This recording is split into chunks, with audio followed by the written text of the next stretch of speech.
What we want in Pakistan is closer relationship with the Chinese media, and especially from the Prime Minister and his office, we want to have a closer liaison. We have probably one of the most deepest, strongest relationship between China and Pakistan. But the interaction between our medias, our cultural interaction is not as good as a political relationship. So this idea, meeting today, is basically to improve this interaction. I especially want to take this occasion to congratulate China and the Communist Party. I think on its 100th, it is the anniversary of the CPC. Also, in Pakistan, we admire President Xi Jinping as one of the great statesmen of the modern world. We have admiration for him in Pakistan for two particular reasons. One, his commitment to fight corruption. The commitment that a society there must be rule of law in a society. In other words, the powerful must be brought under the law. And corruption is, when it destroys a country, it is when there is a corrupt elite which does not bring itself under the rule of law, and they are the ones who do the maximum damage. So I have watched the corruption drive, anti-corruption drive of President Xi Jinping, and we here in Pakistan are very impressed by the way he has so many high-level officials, ministerial-level people have been held accountable for their corruption. Secondly, and the most remarkable thing about China, which we all admire, is that the way they have brought so many millions of people out of poverty. The figure we are told is almost 700 million people have been brought out of poverty in the last 6-7 years. And recently, China announced that China has finally eliminated extreme poverty. So this is, I think, one of the most remarkable achievements of any human society. I don't think there is any precedent in history of a society achieving these great goals. And the third thing is that we in Pakistan are committed to strengthen our relationship with China politically, as well as in terms of economy and trade. CPEC is a flagship program in the BRI, and for Pakistan it is one of a program which gives us the greatest optimism and hope for our future economic development. And we have a high-level committee now to follow the CPEC projects. I'm going to Gwadar next week to see oversee the projects, the pace which they are moving on, and to make sure that we meet our timelines. And then I'm hoping, Chinese labor also. yes, meeting the Chinese labor, who are working here, and yes, talk to them, interact with them. But also, I look forward to my trip to China, which is in the offing in the next month, 2 months, and to further strengthen both our political ties and our economic ties. Please go ahead. So, as Your Highness just say, that in 2020, the Communist Party already make a huge success in helping its people eliminate poverty.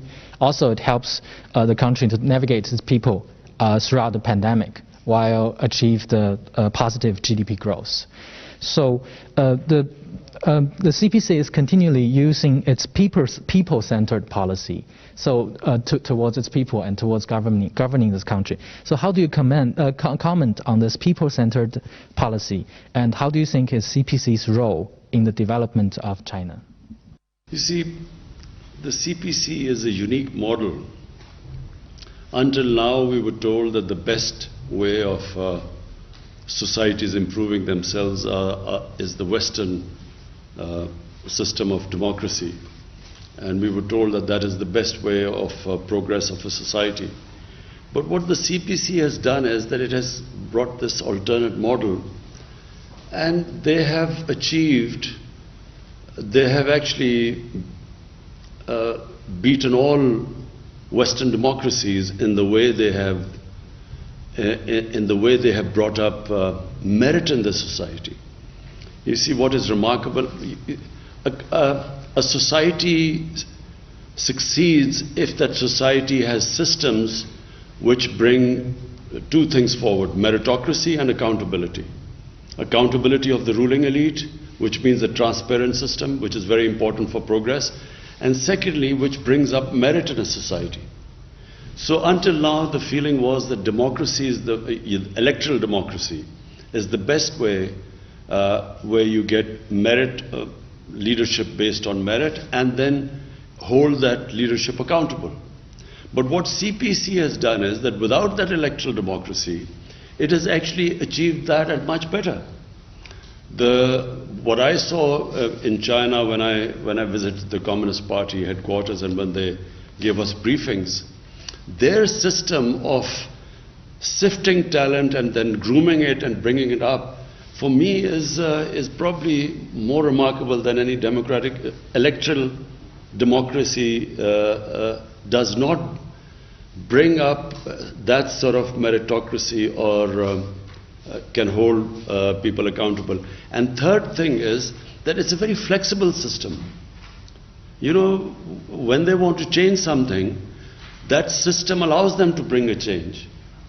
In our society, for instance in Pakistan, even in Western democracies, it's very difficult to bring change in a system, because you're stuck in so many regulations, and democracy straitjackets you. So you cannot always do what is the best for the society because of all the impediments in our system. Whereas I find that in the greatness of the way China has improved so quickly is because they make changes very quickly. They feel that something is not working, they change it. The system allows them to change. And fourthly, of course, the long-term planning. They plan so far ahead. Sometimes in a democracy, you only, I mean in an electoral democracy, you only look for the next 5 years, and it contradicts long-term planning.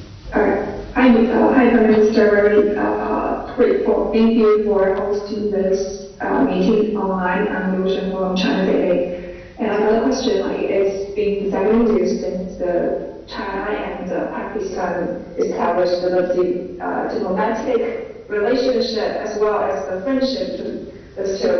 So among all the projects that the two sides have worked on, where do you see the future development direction and the cooperation direction of the China-Pakistan economic rail, and which areas could be the focus points in the next few years? And how do you think of the importance of such cooperation for both countries? Thank you. Yes, thank you. You see, for me, where I see this relationship moving ahead, and I mean the economic relationship, because there is the political relationship which is also very strong and moving ahead. But purely the economic relationship, I see the next phase of CPAC. And the next phase is for Pakistan, which is very exciting.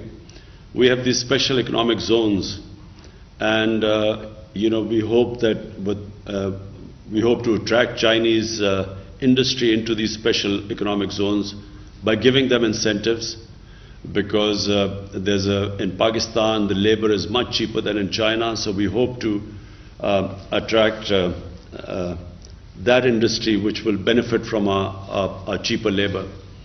And secondly, where we really want help from China, and we're already working on it, is agriculture. Because in China, the productivity, your agricultural productivity is much higher than Pakistan. Pakistan is basically an agricultural country. And we haven't really concentrated so much on our agriculture to improve our productivity. So this is the second phase, because almost half our population lives off agriculture. And therefore, we hope that we can really benefit from the latest techniques in agriculture from China. So, Your Highness, my second question is related to the first one. I think you just made a great insight about the Communist Party's way of socialism democracy and also the Western-style electoral democracy. So my second question is, how do you view the leadership style of Xi Jinping as the core of the CPC party? What kind of image do you think he creates on the international stage? You see, President Xi Jinping, when I spoke to him, and Premier Li, what struck me was that the process which they have come through to become the Prime Minister and the President. They started work 30 years ago, and they started working right from the canton, the real village level. And from there, they worked all the way up. They went through all the processes. So really, it's that long struggle which is what makes a leader. And that sort of process is not prevalent in most of the countries that claim to have electoral democracy. You do not have that sort of process. So you look at the American president, he does not go through that sort of rigorous training for leadership like President Xi Jinping and Premier Li, and the way they work themselves up and the experience they got all the way from village and then to the province and higher levels. So when they get to the top, they are experienced. They completely understand the system. They understand how people live at the bottom. And which is why they have been able to, create this wonder of bringing so many millions of people out of poverty. So this is something quite unique for China. You do not see that in any other democratic system. I think, leave alone the rivalry now between America and China, this economic rivalry. But I can tell you that the world, no matter whatever they think of China, because there's a fear of China's economic dominance now. But apart from that, everyone has to admire what President Xi Jinping has done. His achievements, you see, leaders' achievements speak for themselves. And that's what President Xi Jinping has proved to the world. Your Excellency, how do you comment on the aid programs provided by China to Pakistan, including vaccine, infrastructure, vocational training, and in other social livelihood sectors? I think, first of all, the way China dealt with COVID was unique. I mean, considering that this pandemic started in China, the way China coped with it, and then when you look at the rest of the world, China really stands out in the way they dealt with this pandemic. And we are very thankful to China because, the way they helped us, the way they donated the vaccine to us. And really, Pakistan is after China, Pakistan is one of those countries which has actually done very well in the way that we dealt with the pandemic, the way which we coped with it. So Pakistan stands out, in this whole region. And one of the reasons is that China provided us the vaccine very early on, and where we immediately vaccinated the health workers. The first thing we did was vaccinate the health workers, and then went for the vulnerable groups. So, the people who were most at risk and we were all worried about were the health workers, because they had to deal with the patients. And so we were always worried that if they became demoralized, then our health system would fail. So when we were able to, thanks to China, we were able to vaccinate them, that gave us a lot of confidence. My name is Liu Xin. It's a great pleasure to be able to talk to you, even via Zoom, on this very prosperous occasion when China is celebrating the 100th anniversary of the founding of the CPC. But this year is also a very special year for China and Pakistan, as both countries are celebrating 70 years of diplomatic relations, 70 years of friendship. So I'd like to ask you, based on what you just talked about the uniqueness of the Chinese system and the kind of strong relationship that Pakistan has fostered with China, what do you think the 70 years of friendship between China and Pakistan means for the region and for the world? And where do you see relations going further? How to deepen these already very strong ties? Thank you very much. Thank you. Well, firstly, let me just talk about Pakistan and China first, and then the region. For Pakistan, there was always a very special relationship with China, although our relationship started 70 years ago. But, China, whenever Pakistan was in trouble, whenever I'm in trouble politically, internationally, when we had conflicts with our neighbor, China always stood with us. So the people of China have a special place in the hearts of people of Pakistan. Because everyone here remembers, you only remember a friend who stands with you in your difficult times. In good times, everyone stands with you. But in your difficult, tough times, bad times, you remember those people who stood by you. That's why you will find that in Pakistan, people always have a special fondness for people of China. So this relationship has only got stronger. Even now, politically, on the international forums, Pakistan and China always stand together. And now, when you talk about the region, there's this strange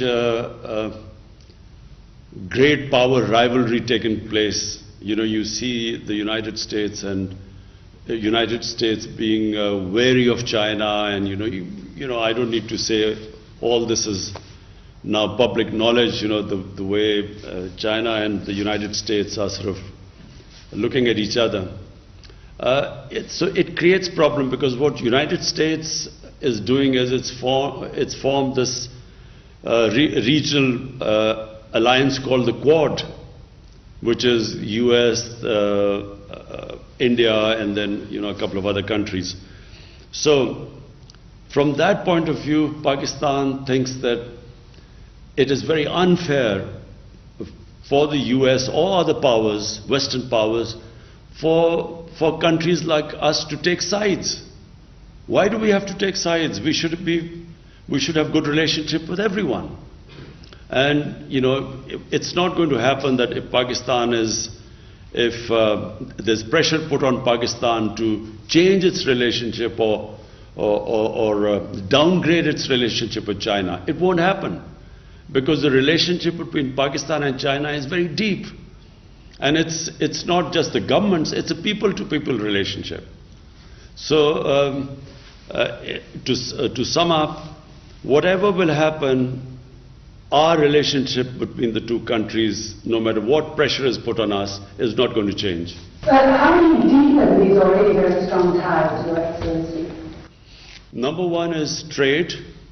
The CPEC is it's right in front of you, it's something. It's the biggest thing happening in Pakistan. For us, this is where we think our economic future is moving towards. So this is a big economic feature in Pakistan. And then there's the political relationship. And political relationship has got stronger. And it's got stronger because whatever happens in every international forum, Pakistan and China stand together. Mr. Prime Minister, my second question is about Olympic Games. Beijing will host the 2022 Olympic and Paralympic Winter Games next year. So, Your Excellency, how do you comment on China's efforts to host the Games, and what are your expectations for the Games? Well, I watched on television, of course, the Olympics in China. And you always find that a country that is on the ascendancy, its sports also follows in the same direction. It also, in sporting, China, if you look back, China's performance 30 years ago, and now you compare now in Olympics, China is now the emerging power in sports as well. So the two go together, because all the skills, the institutionalization that goes into a nation building and a nation moving forward are exactly the same in which a nation's sports move forward. Because you compete internationally in sports, the better you become, the better your institutions become, which can sift talent and bring merit on the top. So a small country like New Zealand just now, I know you don't play cricket in China, but a country of 5 million people has just won the Cricket World Championship from India, which has 1.3 billion people. And 5 million people, a country of 5 million people has actually won a championship against them, because they have a very good system of sifting, bringing up talent and polishing it. So countries clearly which institutionalize better, they move upwards, because the system of polishing the talent in the country is better than the others. What about China's efforts to prepare for this game, especially in this difficult time of COVID-19? Well, we are just watching in Japan also they're having problems of hosting Olympics. And there's a lot of problem because of COVID. The answer is I don't know really, because we do not know the trajectory of the COVID situation. You think that you now got under control, and then you have some Delta variant coming in, and then again people get worried. So it's world is coming to terms with this disease, this pandemic. So we're not in a position right now to make very firm calculations and decisions about the future right now. So the answer is I don't know. Good wishes are due to China. Yes, we wish them all the best. Your excellency मैं ये पूछना चाहूँगा कि चीन की जानिब से Sinkiang में जो मुख्तलिफ इक़दामात उठाए जा रहे हैं, उसे अमरीका और चंद दीगर मगरबी ममालिक की जानिब से नस्ल कुशी करार दिया जा रहा है. और अभी G7 का जो समिट हुआ था, उसका एलामिया जारी किया गया 13 जून को. उसमें हांगकांग, सिंकियांग और चंद दीगर जो चीन के इक़दामात हैं, उस पर बेबुनियाद तनकीद की गई है. तो आपकी इस बारे में क्या राय है? You see, first of all, our interaction with the Chinese officials, that version of what is happening in Xinjiang is completely different to the version of what we hear from the Western media and the Western governments. So, because we have a very strong relationship with China, and because we have a relationship based on trust, so we actually accept the Chinese version. You know, what they say about their programs in Xinjiang, so we accept it.